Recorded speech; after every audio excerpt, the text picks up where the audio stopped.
Киевте турганда да баягы жардыруулар болот да. Анан кээ бирде мындай асманды карасаң ракета учуп кеткенин көрөсүң да. Мындай ага деле көнөт экенсиң. Согуштан мурун ким менен сүйлөшпөйлү бүт эле украиндыктар баары согушабыз депчи да. Аны орус тарап эч кандай мааниге алган жок окшойт да. Улутчулдар дейли. Жалпы алган добушу 1,5% ашкан эмес. Эгер Украинада фашизм күч алган болсо, бул 1,5% эмес, балким 30-40, ошондо балким 50дөн ашса, анда биз буякта фашизм бар экен деп айта алат элек да. Кыргыз атуулдар үчүн такырчоо үчүн болбосо да, бирок биз катышпай турган согуш негизи. Биздин атуулдар, биздин жигиттер ал жерде өлүп кетпеши керек. Согуштан кийинки Украинаны кандай көрөсүз? Толук кандуу бир европалык мамлекетке айланат деп ойлойм. Согуш бүткөндөн баштап Украинага чоң инвестициялар агат бүт дүйнөдөн. Украинанын келечеги кең. Саламатсыздарбы, урматтуу көрүүчүлөр. Бүгүн биз Киевдеги кыргыз ишкери Талайбек Сариев менен Ажендеги абал жөнүндө сөз кылмакчыбыз. Каналыбызга көңүл буруңуздар. Сиздер менен мен Чоробек Садамбек. Талай мырза, биринчиден чоң рахмат бизге атайын убакыт бөлүп бергениңизге. Биринчи суроомду жолдосом. Талай мырза, сиз Киевге качан, кандайча барып калдыңыз? Ошо жөнүндө бир кыскача айтып берсеңиз. Саламатсыңарбы? Кандайсыңар иштериңер? Чоробек мырза. Мен алгач ирет Киевге 2000-жылдардан баштап барып келип жүрчүмүн иштер боюнча. Анан 2005-жылы көчүп барып ошол жерде отуруктар иш ачып, иштеп, бала чакалуу болуп, ошол жерге тамыр байлап калдык да. Жакшы. 2005 ошо 17 жылдан ашып кетти го. Жакшы. 17 жыл. 18 жыл болот буюрса. Эмне үчүн Украина? Бизде адатта Россияга кетишет го. Эми негизи Россияга көбүнчө баягы мектепти бүтүрүп алып эле дароо кетип калып атышпайбы? Меники бир аз башкача болгон. Мен мектепти бүтүрүп, анан Түркияга барып, университетти бүтүрүп, ал жерден магистратураны бүтүрүп, анан Түркияда дагы 4-5 жылда иштеп, анан ошондон кийин барганбыз да.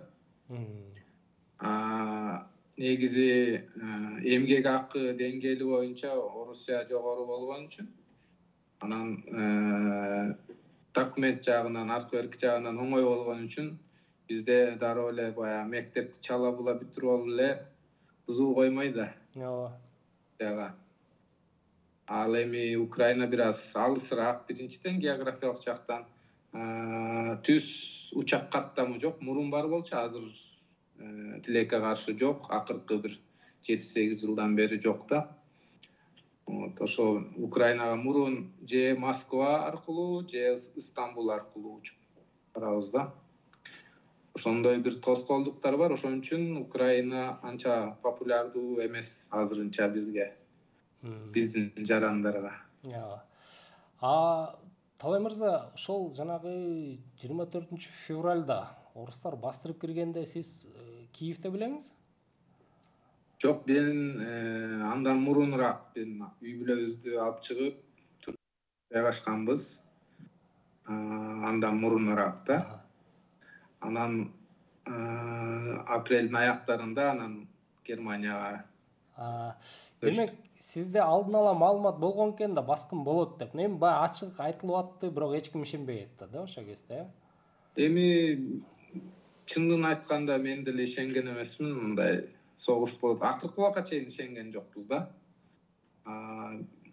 Жөн гана жубайым Түркияда жылуу ошол жака барып жашайлы деп ошондой бир пландар бар болчу. Анан согуш башталганда кандай сезимдер болду? Мына бүгүнкү сезимдериңиз менен ошол согуш башталып кеткенде сезимдериңизге токтолуп көрсөңүз, ортосунда айырма барбы? Мисалы үчүн кээде айтылып атпайбы, ошо согушка деле киши көнүп кетет экен депчи. Мен тилимен алдыңыз да. Жаңы башталганда абдан чоң шок болот, баягы кыргызчасы кандай энсиреп каласыңбы? мээң иштебейт, 2-3 күн мээ иштеген жок чын эле. Кандай бул бомба жаадырып атышат, бул кандай болот азыр? Өзгөчө экинчи же үчүнчү күнү Киевдин чет жактарындагы райондорго, микрорайондорго өтүп кетип атышты да. Орус аскерлери, БТРлары, БМПлары 2-3 райондон өтүп кетишти, бирок аларды кармап жок кылышкан да. Ошолор кирип атканын көрүп алып, албетте булар чын эле басып алышат го деген ойлор да кеткен, аябай эле. Алгачкы 3 күн ошондой, андан кийин убакыт өткөн сайын, бир жумадан кийин мындай ишеним келе баштады да. Туруштук берет окшойбуз депчи. Анан бир ай болгондо анан алар Киевден артка чегингенде уже баардыгы белгилүү болду. Туруштук бере алдык деп. Эми азыркы менен салыштырганда, албетте жана сиз айткандай согушка деле адам баласы ар нерсеге көнөт экен да. Согуш менен жашаганга да, анан мисалы үчүн кээ бирде барып Киевде турганда да баягы жардыруулар болот да. Анан кээ бирде мындай асманды карасаң ракета учуп кеткенин көрөсүң да. Анан мындай ага деле көнөт экенсиң. Негизи баягы ички сезими аркылуу же өзүн өзү сактоо сезимиби, баягы кырсыктар ар дайым бизди айланып өтөт деп ишенип жашайбыз да. Баягы ракета, бомбаларды деле ошондой сезимге келип калат экен да. Мага тийбейт, башкасына тийиши мүмкүн деген. Анан мына ошол согуш жүргөнүнө 10 ай болду. Анан эми 11 айга кетип атат. Украиналыктардын ушул согушка болгон мамилеси өзгөрдүбү? Ошол мисалы орус мамлекетине. Негизи эле согуштан мурун ким менен сүйлөшпөйлү бүт эле украиндыктар баары согушабыз депчи да. Аны орус тарап эч кандай мааниге алган жок окшойт да. Мындай жөн эле тышка чыгып эле туш келди, кишилер тандап сураса, ошондо эле түшүнмөк да. Элдин баары 99% биз келсе согушабыз деп турушкан да. Баягы 3-4 ай жанакы жалпы маалымат каражаттары менен неме информациялык неме болбодубу, чабуул дейличи. Ошондо элдер психологиялык жактан да даярданышты, бирок жанакы алар согуш башталганда албетте бир үркүн болду. Бир аз коллапс болду, жана Европа тарапа чыгып кетейин дегендер көп болду. Бала чакалар, аялдар ушундай. Негизи эле баягы согушабыз деген маана эч жакка кеткен жок. Күн өткөн сайын менимче дагы да күчтөндү. Мисалы үчүн жайында украиналыктар көчөдө көбүрөөк кездешчү да, көчөдө дүкөнгө кирсең, тиги жакта, бул жакта. Азыр эми анчалык эмес. Ошо бир фактор, ошо 30-40%, 30-40% өз ата мекенине кайтышты окшойт да. Жакшы. Анан өзүңүз деле билсеңиз керек, Талай мырза, бизде баягы орус маалымат каражаттары күч да. Анан элдин көбү негизи орус тарапты колдойт. Анан ошо орустардын Украинага кол салышын, баягы орус тилин коргоо, ошол орус тилин кысынтып атат. Анан Украинада мындай фашизм күч алып кетти деген сөздү дал айтышат да. Анан мен сизден сурайын дегем, сиз чын эле аяктан фашисттерди көрдүңүзбү? Орус тили ушундай кысымга алынды беле, чынын айтсаңыз? Эми негизи 2004-жылы жанакы оранжевый майдан деген бар эмес беле. Ошондон кийин Украина тилине өзгөчө мамиле боло баштаган. Бул деген эми бизде деле кыргыз тилине кайталы деп аракет кылып атпайлыбы? Ал демилгени Орусия тарап апыртып, көбүртүп, булар фашизмге жол алышты деп өзүлөрүнчө ойлоп таап алышкан. Фашизм Украинада жок негизи. Ага бир далил мисалы үчүн 2014-тө дагы согуш болду мисалы үчүн башталган. Согуш негизи 2014-тө башталды да. Орустар Крымды алышты, Донбасстын жарымын алышкан, Донецк, Лугансктын. Ошол убактан бери элдер баягы Украина тилине өтүп баратат негизи. Мыйзам чегинде да ошондой немелер баягы процедуралар каралган, мыйзамдар кабыл алынган, мектептердин баардыгы азыр украин тилинде. Эми аны фашизм деш туура эмес деп ойлойм. Негизи акыркы шайлоолордо деле 2015-жылкы шайлоолордо деле парламент шайлоолордо ультра оңчул консервативисттер, улутчулдар дейли, жалпы алган добушу 1,5% ашкан эмес. Эгер Украинада фашизм күч алган болсо, бул 1,5% эмес, балким 30-40, ошондо балким 50-дөн ашса, анда биз буякта фашизм бар экен деп айта алат элек да. Андай нерсе жок. Сөзүңүзгө аралжы. Мисалы үчүн ошол орус медиаларында жана Азов полку, ушул ашынган улутчулдардын полку, булар баягы орустарды кырып салды деген маанайда сөздү көп угабыз да. Ошо Украин элинин ошол Азов полкуна болгон өздөрүнүн мамилеси кандай? Сепаратизм деп ат коюлган согушта Азов полку түзүлгөн. Азовтой болгон көп полктор түзүлгөн да. Тиярды кошундар, ошолор баягы шаарды коргошуп, анан кийин согуш күч алганда, мисалы 2015-те августка чейин катуу согуш болгон да. Орустар кадимкидей эле согушкан аскери менен. Ошондо ошолорго туруштук бериш үчүн булар жабдуулар алышып, ошол жана кошундар кийин полкторго айланып кеткен да. Азовтой көп. Бир гана Азов баягы орустарда көп айтып атып, бул атактуу болуп кетишкен да. Анан Азовту абдан сыйлашат украиндер. Бул өз ата мекенин коргогон азыркы замандын баатырлары Азовто согушат негизи. Азовтой дагы көптөгөнү бар. Просто Азов деп эле калып атпайлыбы? Эми баягы Мариуполда Азов болгон үчүн ого өтөр атак даңкы дагы да дүйнөгө чыгып кетти да. Акыркы кезде ошол баягы жарандык инфраструктурага чабуул коюлуп атат.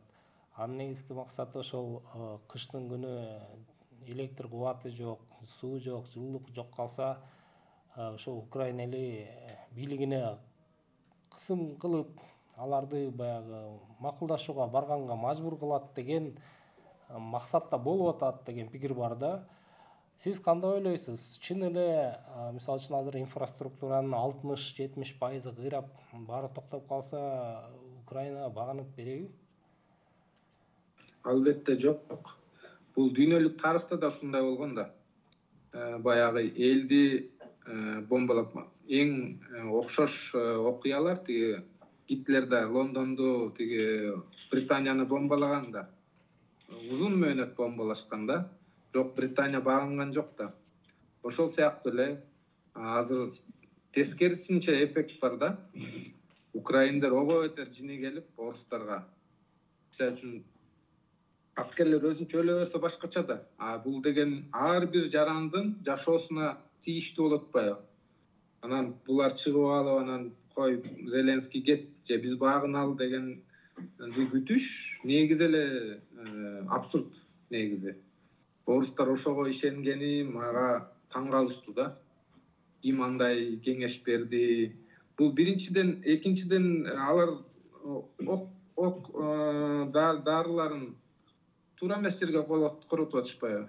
Ошончо ракеталарды аскерлерге жолдосо, аскерлер кыйрамак да, туурабы? Булар деген подстанцияларды, жанагы электр кубаттуулугун тараткан борборлорду уруп атышат. Канча? Бир урганда 70-80 ракета жиберишет. Булар жана канаттуу ракеталар. Узун аралыктуу. Булар ар бирөө 3-4 миллион доллардык ракеталар. Мунун 80%-ын атып түшүрүшөт. Украина тарап. Бирок ошо 20% максатына жетет да. Бутага тиет. Бирок короткон массаны карап, анан ойлойсуң да, булар деген эгер ошону согуш линиясына алып барса, согуш жакка дагы чоң жетишкендикке жетишмек да. Орустар негизи эле стратегиялык жактан көп каталарды кетирип атат деп ойлойм да, дагы деле кетирип атышат. Эл багынбайт да. Ыктыярдуу, мажбур түрдөбү, орус жараны болуппу же кыргыз жараны болуппу, бирок ушул согушка катышып аткан кыргыздарга эмне дейт элеңиз? Бул биздин согушпу, эмне болгон согуш, эмне үчүн аженге катышып атабыз?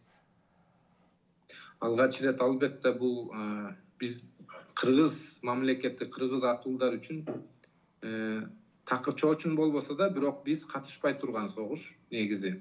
Биздин атуулдар, биздин жигиттер ал жерде өлүп кетпеши керек. Коромжу болуп. Бул согуш баягы илгеркидей найза чабышып, кылыч менен эмес да. Даже экинчи дүйнөлүк согуштан да айырмаланат. Азыр артиллериялык согуш деп коет экен. Бул бир ракета түшкөндө дароо 20-30 киши жок калат да. Аны эч бир пайда да алып келе албайт. Берген акчалары деле ал акчаны, андай акчаны башка мамлекетке барып деле, Кыргызстанда жүрүп деле тапса болот. Эгер ошончолук жанын бергүүгө даяр болсо, ишке деле ошончо жанын берсе, мен ойлойм андан да көп акча табышы мүмкүн. Негизи эле кыргыз атуулдары бул согуштан алыс болушуна каалайт элем. Эч качан эч кандай нерсеге алданбаш керек, эч кандай пропагандага жем болуп, өзүңөрдүн жаныңарды алып, ошол жерде талаада курт кумурскага, каргага, кузгундарга жем болуп кетүүгө уруксат бербеш керек. Өзгөчө ата энелери, бир туугандары эгер кимдир бирөө барам деген ою бар болсо, албетте аны ал баланы, жигитти токтотууга баардык күчтү жумшаш керек. Анткени бул жөн гана коромжу болуп, эч кимге керексиз, пайдасыз жашоо өмүрүн жоготууга дуушар болот. Биздин Кыргызстанды коргоодо өлсө ал башка бир нерсе. Ал эми Орусиянын эч кандай керексиз согушунда өлүп кетүү бул абдан чоң жаңылыштык болот деп ойлойм. Согуштан кийинки Украинаны сиз кандай көрөсүз? Азыркы көз караштан алсак, жана десоветизация деп айтылып атат. Бул ошол жана Советтер Союзуна, орус маданиятына, тарыхына байланыштуу мындай эстелик, белги, түшүнүктөрдүн баары жок болуп атат да. Ошолорду алып салып жүрүп атат. Ошондо бул процесс Кыргызстанга да таасирин тийгизсе керек дейм. Бирок суроом ошол, сиз азыр согуштан кийинки Украинаны кандай көрөсүз? Бул десоветизация 2005-тен башталган Украинада акырындык менен. Негизи, мисалы үчүн, баягы Фейсбукта да талкуу жүрүп аткан, мен да пост жазгам. Биздин мектепте, биздин орус адабияты деген сабак бар да. Украинада андай нерсе жок. Дүйнөлүк адабият деген сабак бар анын ордуна. Албетте анын ичинде орустун мыкты жазуучулары, акындарынын чыгармалары да окутулат. Бул да бир баскыч, билинбеген менен абдан маанилүү баскыч деп ойлойм. Бизде да билим берүү министрлиги ушул тарапты бир байкап койсо жакшы болот да. Ал эми согуштан кийин булар нерселер дагы уланат. Мен ойлойм, Европадагы толук кандуу бир европалык мамлекетке айланат деп ойлойм. Анткени баягы элинин деңгээли, баягы интеллектуалдуу деңгээл, кесипкөйлүк, саны боюнча, жеринин байлыгы боюнча, инфраструктурасы боюнча баягы илгери бар эле го, Азия кабыландары дегендей. Бул да Европа кабыланы болот деп ойлойм. Бул дүйнөлүк эксперттердин да биргелешкен пикири. Согуш бүткөндөн баштап Украинага чоң инвестициялар агат бүт дүйнөдөн. Украинанын келечеги кең. Ал эми орус тарап biraz тескерисинче жолдо кетип баратат. Алар Түндүк Корея, Иран, Венесуэла болуп калышы мүмкүн деп айтып атышат. Ал эми Украина толук кандуу Европанын бир бөлүгү болот, эң маанилүү бөлүгү да болот деп айтып атышат. Мисалы үчүн согушка чейин жылына Украинага пандемиядан мурун түздөн түз инвестиция, тышкы инвестиция $3 миллиард болчу экен. Ошого аябай мактанып, жыргап, сүйүнүшчү экен. Согуштан кийин жылына $150-200 миллиард түз инвестиция келет деп жатышат. Негизи эле $1 триллион жакын акча келет деп күтүшөт да негизи. Ошон үчүн согуштан кийин кыргыздар, орус эмес Украина тарапка келип, өзүнүн ишин таап, кесиби менен иштесе, келечегине дагы жакшы жолдор ачылат деп ойлойм да. Сиздер менен мен Чоробек Садамбек болдум. Экранда кайрадан көрүшкүчө эсенчиликте туруңуздар.